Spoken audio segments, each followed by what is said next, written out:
Assalamualaikum warahmatullahi wabarakatuh. Alhamdulillah wa syukurillah. Assalatu wassalamu ala rasulillah amma ba'd. Berfirman Allah subhanahu wa ta'ala dalam Al-Quran Al-Karim, A'udzu billahi minasyaitonir rajim. Bismillahirrahmanirrahim. Ya ayyuhalladzina amanu kutiba alaikumus syiyam kama kutiba alal ladzina min qablikum la'allakum tattaqun. Sadaqallahul adzim. Bapak Ibu hadirin wal hadirat jamaah takbir yang dirahmati Allah Subhanahu wa taala, kita bersyukur kepada Allah karena alhamdulillah tahun ini dengan semakin meredanya penyebaran virus corona sehingga kebijakan pemerintah telah membolehkan kita untuk kembali melaksanakan salat tarawih. Dibanding tahun lalu, kita semua tahu pemerintah berusaha untuk mencegah melajunya mewabahnya virus ini sehingga semua masjid pada saat itu seluruh Indonesia ini tidak diizinkan untuk melaksanakan salat tarawih. Semua orang pada saat itu protes. Dan tahun ini alhamdulillah sudah dibuka untuk kita melaksanakan salat tarawih. Semoga dengan dibukanya ini tidak ada lagi yang beralasan untuk tidak mau datang karena takut dengan corona. Saya pikir Bapak Ibu sekalian, kehadiran virus ini adalah ujian bagi kita, teristimewa bagi orang Islam. Kenapa tidak? Ini ujian. Kalau dalam ajaran agama kita, para ustaz, para ulama kita begini, prinsip hidup orang Islam itu berusaha dan bertawakal. Jadi salah juga kalau orang punya keyakinan, dia bilang pokoknya saya yakin kepada Allah, saya tidak usah pakai masker, saya tidak perlu mencuci tangan, karena saya yakin kepada Allah bahwa Allah yang beri penyakit. Dalam prinsip hidup orang Islam, kita diajarkan begitu, berusaha dulu baru kita tahu. Nah, oleh karena itu Bapak Ibu sekalian, kita syukuri nikmat ini. Jangan sampai kita tidak tahu tahun depan dilarang lagi karena virus ini semakin membawa. Tapi insya Allah saya akan yakin dengan kita melaksanakan salat tarawih, dengan kita melaksanakan Ramadan dengan baik tahun ini, insya Allah selesai Ramadan doa kita semua dikabulkan Allah sehingga virus ini akan segera tinggalkan bumi ini. Amin ya rabbal alamin. Salawat kepada baginda Nabi besar kita Muhammad sallallahu alaihi wasallam. Bapak Ibu hadirin hadirat yang berbahagia, puasa ini para ustaz bilang ini tarbiyah, bulan tarbiyah, bulan diklat. Kalau orang di pegawai itu namanya diklat, pendidikan dan pelatihan. Puasa ini sejak dari pertama diperintahkan Allah kepada manusia sampai hari ini tidak pernah berubah visi misinya. Tidak sama kalau negara beda presiden, beda visi misi, daerah beda bupati, beda visi misi. Tapi puasa Allah turunkan program ini kepada umat manusia tidak pernah berubah visi misinya sampai akhir zaman. Visi misinya satu, supaya manusia bertakwa. Pertanyaan saya Bapak Ibu sekalian, sudah berapa tahun kita puasa? Coba tanya diri kita masing-masing, sudah berapa tahun kita puasa? Ada yang sudah 70 tahun, ada yang sudah 60 tahun, ada yang sudah 40, ada 30, ada 10, ada baru 5, ada baru tahun ini puasa. Sekarang mari Bapak Ibu sekalian, para ulama kita bilang orang bertakwa itu, jadi tujuan Allah supaya orang bertakwa itu ada 4 ciri-cirinya. Nah, nanti kita lihat saya di diri kita ini. sudah berapa kilometer, sudah di kilometer berapa kita punya ciri-ciri tadi yang apa? Yang pertama, ciri orang yang bertakwa itu, yang Allah mau bentuk itu manusia, orang beriman itu supaya bertakwa, Allah inginkan 4 ciri, 4 profil ya dari seorang mukminun sehingga diperintahkan puasa. Yang pertama kata Allah, orang yang puasa itu punya sifat tawadhu, rendah hati, tidak sombong, kemudian tidak iri, tidak dengki kalau lihat orang lain bagus, tidak sakit hatinya. Ini ciri-cirinya. Mari kita lihat diri kita masing-masing. Sudah 10 tahun saya puasa, apakah sudah berapa banyak, sudah berapa persen sifat sombong ini terkikis dari diri saya? Kira-kira, mari kita.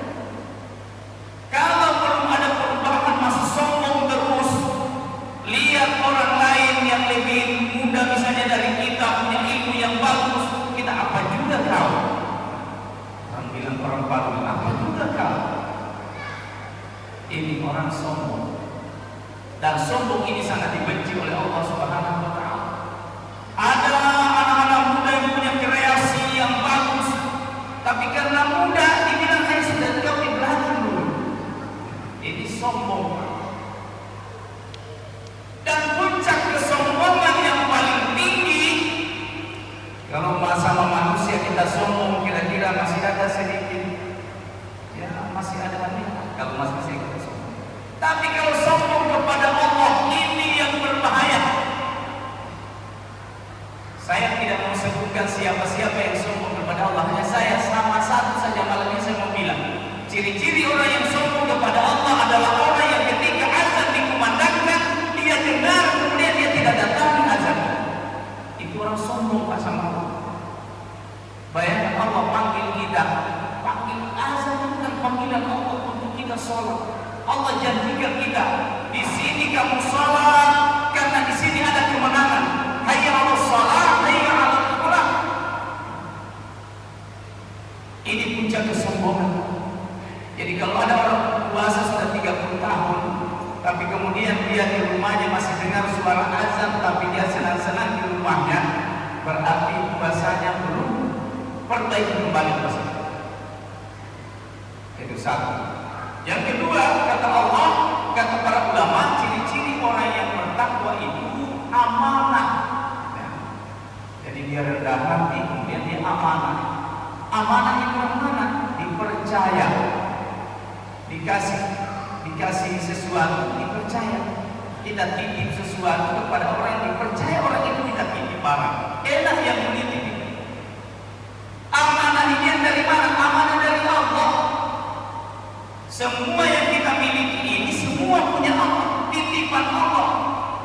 Punya mata, ini titipan Allah. Allah berharap sekali mata ini bisa kita gunakan untuk hal yang baik-baik. Salah satu contohnya misalnya mata ini digunakan untuk lebih banyak membaca Al-Quran. Pertanyaan saya Pak, lebih banyak membaca Al-Quran atau baca WA? Coba. Kita WA kita, handphone kita biar tinggi di kamar mandi di bawah, dibaca. Tak peduli sekarang orang pejabat penting, orang biasa, itu ketagihan luar biasa kepada handphone. Dan inilah tujuannya orang-orang menciptakan barang ini. Tiap baru kita bangun tidak ada yang kita lihat lain kecuali WA. Allah amanahkan mata ini, lihat-lihatlah juga itu Al-Quran. Sekarang mari kita tanya diri kita, sudah berapa banyak kita membaca Al-Quran setiap hari? Ini amanah. Jadi kalau orang kita sudah puasa puluhan tahun, tapi membaca Al-Quran kita malas, jangan-jangan kita belum amanah. Jangan cuma amanah itu dengan jabatan, itu kecil itu. Tapi amanah yang Allah berikan kepada kita berupa badan kita ini yang harus kita pertanggungjawabkan kepada Allah Subhanahu wa taala. Yang ketiga, orang yang bertakwa itu ciri-cirinya katanya para ulama, dia qanaah. Qanaah itu merasa cukup ya. Kalau bahasa sekarang itu dia ambisi tapi tidak ambisius. Nah, kira-kira ambisius itu artinya menghayalkan sesuatu di luar kemampuannya. Jadi kayak apa ya? Misalnya saya ini menghayal jadi presiden, kan ambisius itu. Kira-kira ambisius namanya itu. Saya ini mau jadi presiden, ambisius namanya itu. Tapi kalau saya mengharap saya bercita-cita jadi gubernur, itu namanya ambisi. Nah, itu bedanya kira-kira apa? Jadi, ini contoh. Jadi menghayal sesuatu itu kita sesuaikan dengan kemampuan kita. Itu boleh di dalam Al-Quran, di dalam ajaran agama kita boleh. Tapi menghayalkan sesuatu di luar kemampuan kita. Jadi orang yang bertakwa itu karena merasa cukup dia dalam dirinya. Dan yang terakhir ciri-cirinya wara. Wara itu orang soleh, orang yang berusaha menjaga dirinya supaya tidak terjebak kepada perbuatan yang sia-sia. Nah, ini acaranya puasa ini. Karena puasa itu bukan lahir tapi batin. Nah, orang wara seperti itu. Nah, empat ini Bapak Ibu sekalian, kalau sudah ada dalam diri kita, alhamdulillah. Tapi kalau belum ada, kita masih sombong. Kita masih sering tidak amanah. Kita punya mata tapi kita tidak melihat kata Allah. Kita punya telinga mendengar tapi tidak mendengar. Kita punya hati tapi tertutup untuk mendengar kebaikan. Maka insya Allah kita belum termasuk orang bertakwa. Puasa kita belum sampai. Nah, berapa menit? 15 menit ya. 15 menit. Bayangkan itu Pak, di masjid 15 menit dikasih orang bicara. Di pasar satu hari satu malam tidak larang orang bicara. Coba ini ujian kita ini Pak. Ujian kita ini. Bayangkan orang ini orang bicara baik-baik. Tapi kalau masih subuh di warung kopi satu hari tidak ada larang. Nah ini ujian Pak, ujian. Sudah ujian. Ujian akhir zaman, fitnah akhir zaman namanya. Nah, masih sedikit lagi 5 menit. Setelah itu, makanya para ulama bilang begini, kalau kamu mau puasa itu betul-betul bisa menjadikan dirimu sebagai yang saya sebutkan apa tadi, para ulama bilang begini, bikin itu puasa ini mulai sekarang, anggap dia tamu. Tamu ini tidak main-main, Pak. Orang kita diajar menjaga adab tamu. Orang yang menjamu tamunya dengan baik, maka Rasulullah itu menganjurkan betul. Kalau kita baca kisah-kisah para sahabat itu luar biasa menjamu tamu. Apalagi tamu yang datang ini bukan tamu sembarangan. Ramadan ini datang bukan datang membawa kerugian buat kita, tapi justru datang kepada kita untuk memperbaiki diri. Jadi kalau kita tidak bikin baik-baik di tamu, orang tua kita dulu ya. Dari Pak Herudin lain memang tidak ada karena orang yang bikin tua di sini. Dulu kita punya orang tua, kalau anak-anak muda itu tidak tahu lagi, karena sekarang sudah main serba kompor gas macam-macam. Tinggal beli di Alfa Mini. Di bungku saya bangga sekali masuk Alfa Mini banyak, luar biasa hebat. Dulu mau puasa orang di kayu 30 hari, dan memang itu kayu bakar. Itu golongan ya, dibikin memang 30 hari. Beras itu memang 30 hari. Kenapa dia begitu? Karena dia hormati betul puasa. Makanya puasa karena dia dihormati, dia hormati orang yang memuliakan dia. Bahkan Rasulullah bilang, siapa yang gembira hatinya menyambut bulan suci Ramadan, gembira saja hatinya, kita diharapkan api neraka. Gembira apalagi kalau kita sambut. Kenapa kita harus sambut? Sambut tamu yang datang luar biasa. Dia bilang tentang begini. Rasulullah bilang Ramadan ini datang, man sama Ramadan imanan wa ihtisaban, ghufira lahu ma taqaddama min dzambi. Kalau kamu sambut ini tamu baik-baik, puasa baik-baik di bulan Ramadan ini, Rasulullah bilang semua dosa-dosa diampuni. Bayangkan, adakah presiden bisa gubernur, bupati, nah. Cuma Ramadan yang bisa menghapuskan semua dosa-dosa. Ramadan ini datang yang membawa siapa yang salat malam di bulan Ramadan maka dosanya diampuni. Siang diampuni dosa, malam diampuni dosa. Apalagi kekurangan ini? Apalagi kelebihan ini tamu ini datang dia bawa ada satu malam di bulan ini tamu ini. Kalau kita sholat pahalanya 83 tahun sama apa ya? Apalagi keistimewaan ini tamu yang datang ini. Ya Allah, tamu yang datang ini satu kali sholat wajib di bulan ini sama dengan 70 kali di bulan lain. Kira-kira apa alasan kita tidak muliakan ini? Bagaimana cara memuliakan tamu ini? Memuliakan tamu-tamu ini datang dia bilang satu bulan ini kau tahan semua. Maunya itu saja, tahan semuanya. Apa yang ditahan? Satu, tahan dirimu tidak boleh makan di siang hari. Yang kedua, tahan dirimu tidak boleh minum di siang hari. Dia maunya ini tamu, tahan dirimu tidak boleh berhubungan suami istri di siang hari. Itu satu permintaan yang ditambah. Saya kira ini gampang ini Pak kalau ini.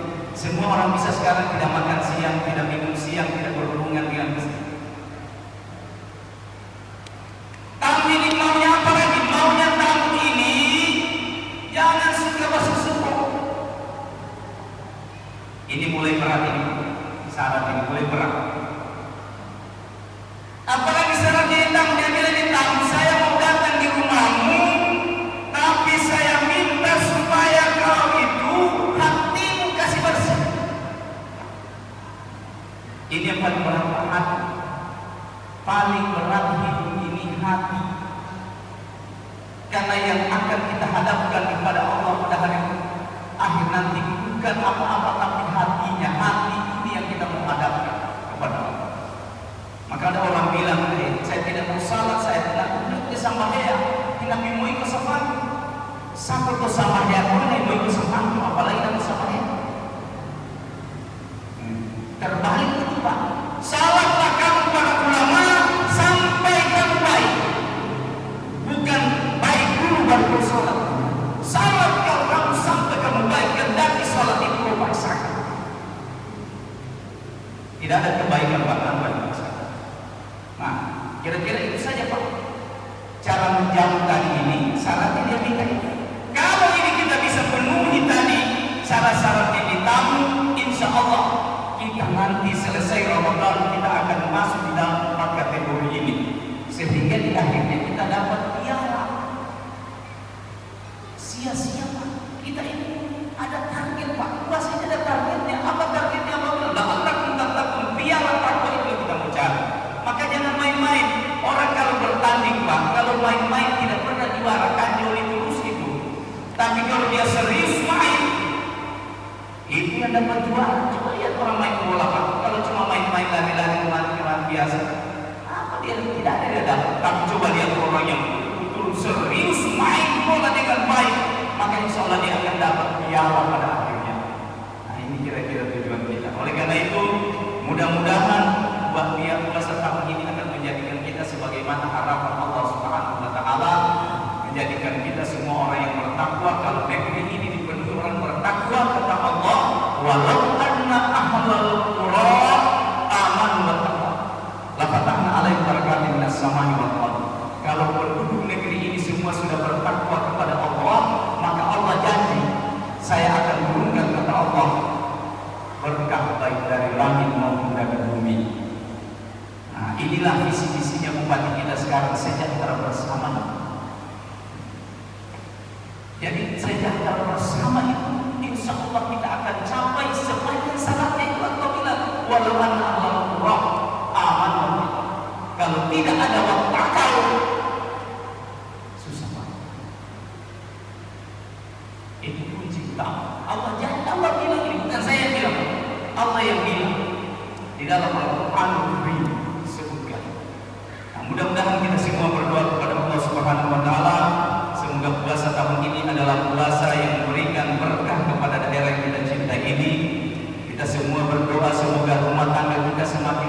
baik. Kita juga berdoa semoga diri kita semua lebih baik dengan tempaan Ramadan 30 hari. Saya kira itu yang dapat saya sampaikan, lebih dan kurangnya mohon dimaafkan. Wallahu musta'an. Assalamualaikum